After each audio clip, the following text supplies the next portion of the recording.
غزوہ حنین ایسے ہوا کہ جب اللہ نے فتح مکہ نصیب کر دی مسلمانوں کو، اللہ کے رسول علیہ السلام نے آ کے مکے کو فتح کر لیا، تو یہ وادی ہے، اس کے ساتھ آگے ایک وادی ہے جہاں پہ رہتا تھا قبیلہ بنو ہوازن۔ بنو ہوازن جو اور بنو ثقیف، یہ دو قبیلے تھے طائف اور مکے کے درمیان۔ اب انہوں نے سوچ لیا کہ مسلمانوں نے مکے کو فتح کر لیا، مطلب قریشیوں کو فتح کر لیا، تو اب اگلی باری ہماری ہے۔ تو انہوں نے جنگ کی تیاری شروع کر دی، انہوں نے کہا جی ہم نہیں مانتے، انہوں نے جنگ کی تیاری شروع کر دی۔ جب اللہ کے رسول علیہ السلام کو پتہ چلا تو آپ نے اپنے ایک صحابی تھے حضرت عبداللہ، ان کو بھیجا کہ جائیں، جا کے پتہ کر کے آئیں کہ واقعی ان کا کوئی اس طرح کا پروگرام بن رہا ہے۔ تو حضرت عبداللہ آئے، انہوں نے جا کے واپس خبر دی کہ یا رسول اللہ صلی اللہ علیہ وسلم ان کی تو پکی تیاری ہے اور وہ تو باقاعدہ جنگ کی تیاری کے ساتھ بیٹھے ہیں۔ تو اللہ کے رسول علیہ السلام نے 10,000 مہاجرین و نصار جو ساتھ آئے تھے ادھر سے مدینے سے، وہ اور 2,009 مسلم جو ابھی تازہ مسلمان ہوئے تھے، ان کو ساتھ لیا اور یہاں پہ آ کے کیمپ کیا اور بنو ہوازن کے اوپر آپ نے چڑھائی کی۔ تو بنو ہوازن کیونکہ وہ بہت بڑے جنگجو تھے شروع سے، مطلب ان کا کام تھا جنگیں کرنا، اور وہ اس تیاری کے ساتھ تھے کہ ہم نہیں مانتے ان کو اور اب ہماری اگلی باری ہے تو اس سے پہلے ہم مکہ کے اوپر حملہ کریں گے۔ ان کی تیاری تھی، ان کے لوگ پہاڑوں کے اوپر چڑھ کے بیٹھے ہوئے تھے۔ جیسے ہی مسلمانوں کا لشکر آیا نا، ابا جی ادھر آؤ، جیسے ہی مسلمانوں کا لشکر آیا تو انہوں نے اوپر سے تیر برسانے شروع کر دیے پہاڑوں سے، اور اتنے زور کا حملہ کیا کہ سب سے پہلے وہ جو 2,000 نئے مسلمان ہوئے تھے نا لوگ، وہ بھاگنا شروع ہو گئے۔ جب وہ نئے والے لوگ بھاگے نا تو جو مہاجرین اور انصار تھے ان کے بھی حوصلے جو ہیں وہ پست ہو گئے۔ جب ان کے حوصلے پست ہو گئے، اب یہ ان شہداء کی قبریں ہیں صحابہ کی جو غزوہ حنین میں شہید ہوئے تھے۔ اچھا، اب انہوں نے پلاننگ کس طرح سے کی کہ جو عوف بن مالک تھا ان کا سردار تھا بنو حوازن کا، وہ سردار تھا ان کا سپہ سالار، چیف آف آرمی سٹاف بنا ہوا تھا، اور ایک 100 سال کا بوڑھا بابا تھا جو شاعر تھا، کیونکہ عرب اس وقت شاعر اپنے ساتھ لے کے آیا کرتے تھے جو رجز پڑھتے ہوتے تھے۔ وہ رجز پڑھنے کے لیے 100 سال کا بابا جس کا جنگوں کا تجربہ تھا نا، اس کو ساتھ لے کے آئے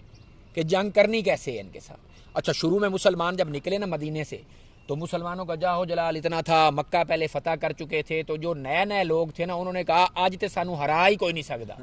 آج کون ہے جو میں ہرا سکتا۔ اللہ کو یہ بات پسند نہیں آئی، تو جیسے ہی آپ نے آ کے حملہ کیا، اوپر لوگ بیٹھے ہوئے تھے تیر انداز، انہوں نے اسی طرح سے مارا جیسے غزوہ احد میں ہوا تھا، تو مسلمانوں کی ہوا اکھڑ گئی۔ جب ہوا اکھڑی تو اللہ کے رسول علیہ السلام نے تلوار پکڑی اور خود آگے آئے، اور کچھ جانثار صحابہ تھے جو ساتھ لگے، اور اللہ کے رسول علیہ السلام نے یہ رجز پڑھا، انا النبی لا کذب انا ابن عبد المطلب، میں اللہ کا نبی ہوں، اس میں کوئی جھوٹ نہیں ہے، اور میں عبد المطلب کا بیٹا ہوں۔ اس کے بعد پھر اللہ کے رسول علیہ السلام نے اونچی آواز میں فرمایا یا معاشر الانصار، اے انصار قبیلو، تو انہوں نے کہا یا رسول اللہ ہم حاضر ہیں۔ جب مسلمان بھاگ رہے تھے پھر فرمایا یا علی المہاجرین، تو جو مہاجر سن رہے تھے انہوں نے کہا یا رسول اللہ ہم بھی حاضر ہیں۔ تو آپ نے اپنے چچا کی جو آواز تھی، حضرت عباس کی آواز بہت اونچی تھی، تو آپ نے حضرت عباس کو فرمایا کہ ان کو بلاؤ یہ جو بھاگ کے جا رہے ہیں، تو حضرت عباس نے اونچی آواز میں فرمایا یا معاشر الانصار۔ تو اس کے بعد حدیثوں میں آتا ہے کہ وہ لوگ جن کے کانوں پہ وہ آواز پڑی نا، جو گھوڑے دوڑا کے جا رہے تھے، گھوڑا مڑ نہیں رہا تھا، انہوں نے زریں اپنے پھینک دی، اپنی سامان پھینک دیا، صرف تلوار پکڑ لی کہ اللہ کے رسول کا پیچھے سے حکم آ گیا ہم کہیں لیٹ نہ ہو جائیں۔ تو اس کے بعد پھر مسلمان واپس آئے، دوبارہ گھمسان کا رن پڑا، اللہ نے ان کو فتح دی، اور فتح دینے کے بعد جو بنو ثقیف تھا وہ بھاگ گیا یہاں سے، بنو حوازن جو تھا وہ بھی بھاگ گیا، بنو حوازن اوتاس میں چلے گئے، بنو ثقیف جو ہے وہ طائف دفع ہو گئے۔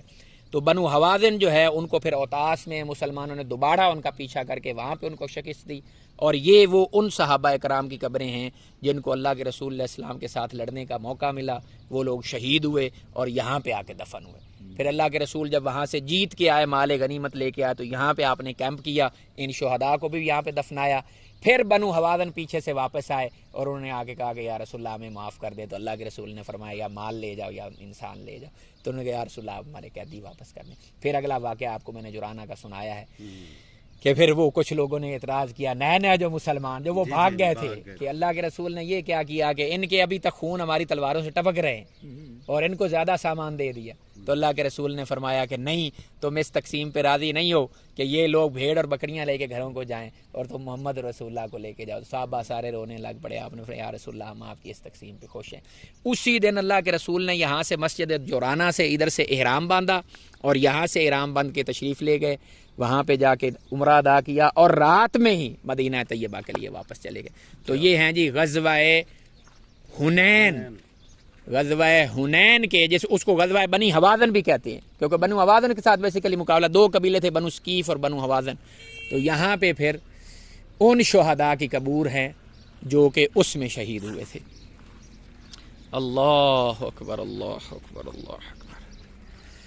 یہ سامنے مسجد جرانہ ہے جی, اور یہ شہداء حنین کی قبور ہیں.